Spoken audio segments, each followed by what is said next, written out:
My Brother's Famous Bottom Goes Camping, Chapter 10, A Small Victory. Henry is an Irish wolfhound, Lewis's father smirked. Wolfhounds are the tallest dogs in the world. There's no need to be scared. Henry is as gentle as a lamb and very well behaved. Henry spotted the hens and decided he wanted to sniff them. However, Captain Birdseye didn't want to be sniffed by a dog the size of a lorry, and I can't say I blamed him. The cockerel uttered a shrill squawk and flapped in Henry's face. Henry barked a lot, and Rubbish looked at the dog angrily and decided it was time to act. The goat lowered her head and charged. The hens scattered in fear, flying and flapping in all directions. Henry leapt out of the goat's path, whirled round and galloped after her. Rubbish skidded to a halt and charged back at him. Meanwhile, the rest of us were trying to gather up the chickens, and the air was filled with a rising chorus of squeaks, squawks, grunts, growls, barks, bleats, and, quite suddenly, the awful sound of tearing canvas. Henry and Rubbish had just ploughed straight through someone's tent. "Get out!" screamed a bearded man, whirling his arms in the air so hard I thought he might take off. The dog and the goat went careering off, and soon they were carving their way through one tent after another, leaving a trail of destruction. It wasn't long before the entire campsite was up in arms, yelling and screaming and hurtling after the two beasts, both of whom now had bits of tent flapping about them like strange flags. "Stop them!" Lancelot and Granny leapt onto their motorbike and went roaring off after the two maddened animals. Granny was driving and Lancelot was standing, yes, standing on the seat, giving directions. As they caught up with the thundering pair, Lancelot leapt from the bike and hurled himself onto the wolfhound. They crashed to the ground, rolling over and over. Henry had been captured.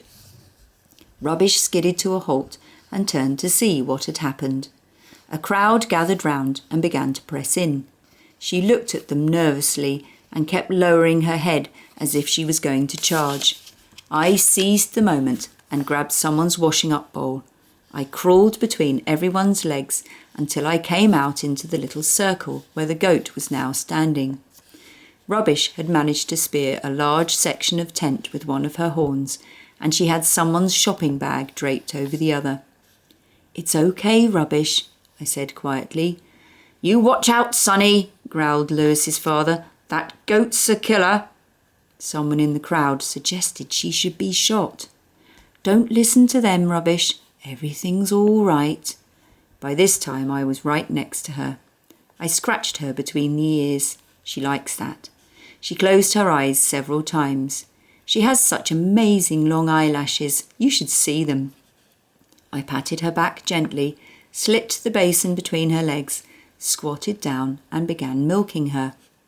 "Heavens above!" cried somebody. "Take a look at that. The boy's milking her." "Don't be daft," snapped Lewis's dad. "Milk comes from cows." "And goats," the woman next to him said. "My father has a farm. He keeps goats for milk." "That's disgusting," muttered Lewis's dad. "All mammals make milk," a child's voice said. "We learned about that at school." "All mammals?" queried Lewis's father, who was having great difficulty accepting the revolutionary idea that it wasn't just cows that produce milk. "Even mice?" "Yep," said the boy.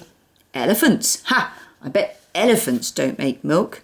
"Of course they do," said the boy. "OK then, how about squirrels?"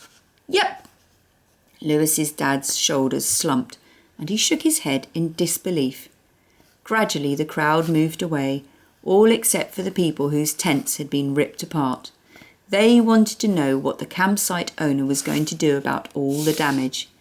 We soon discovered the answer to that, because he threw all of us off the site. He told Lewis's family to leave as well. They were furious and said it was all our fault. "But your dog chased our goat and hens," said Dad. "You shouldn't have a goat," growled Lewis's father. Who ever heard of anyone taking a goat camping? A milk-squirting goat? It's revolting. And you can take your horrible carrot as well. I found my son playing with it. Your family's weird. Fancy putting a carrot in a bikini. Lewis's father practically threw Cecily Sprout at Mum. So that was what had happened to Cecily. Lewis had kidnapped her. Tomato was over the moon. Mummy, Cecily Sprout has come back. She went to play with that big boy. I wasn't playing with her, snapped Lewis, turning bright red. Your dad said you were, nodded Cheese. Lewis huffed and puffed, not sure what to do or say. At last his eyes settled on rubbish and a smug smile crept onto his pudgy face. Anyway, he said, your goat is stupid. And he marched off with a toss of his head. For a moment, Cheese watched him go. Then he ran after Lewis, stopped him, looked straight at the older boy and folded his arms across his chest. I think, my brother said firmly, I think your dog is very, very big. Huh, of course he is, stupid. He's the biggest dog in the world, Lewis sneered. Yes, agreed Cheese, he is very, very big, but he is very stupid. Lewis's eyes bulged. Cheese sensed that he'd gained an advantage and pressed on with his withering attack. And so are you, he finished off. I hurried over and took Cheese by the hand before Lewis decided to launch an attack of his own. A 5-year-old battling with a 3-year-old would not be much of a contest at all. Come on, Cheese, I said. You need to pack your toys before we go. Lewis gazed after us, clenching and unclenching his fists. It was only a small victory, but Cheese and I enjoyed it an awful lot. Not only that, but Tomato had been reunited with Cecily Sprout. However, it didn't change the fact that we had to leave. We'd only been camping for 3 days. We're back home now, and I don't think it's the end of our problems. There was a letter from the council waiting for Dad. They'd received Mr. Tugg's complaint, and they're coming to investigate. If they don't like what they find, they can tell us to get rid of all our animals. It's not fair.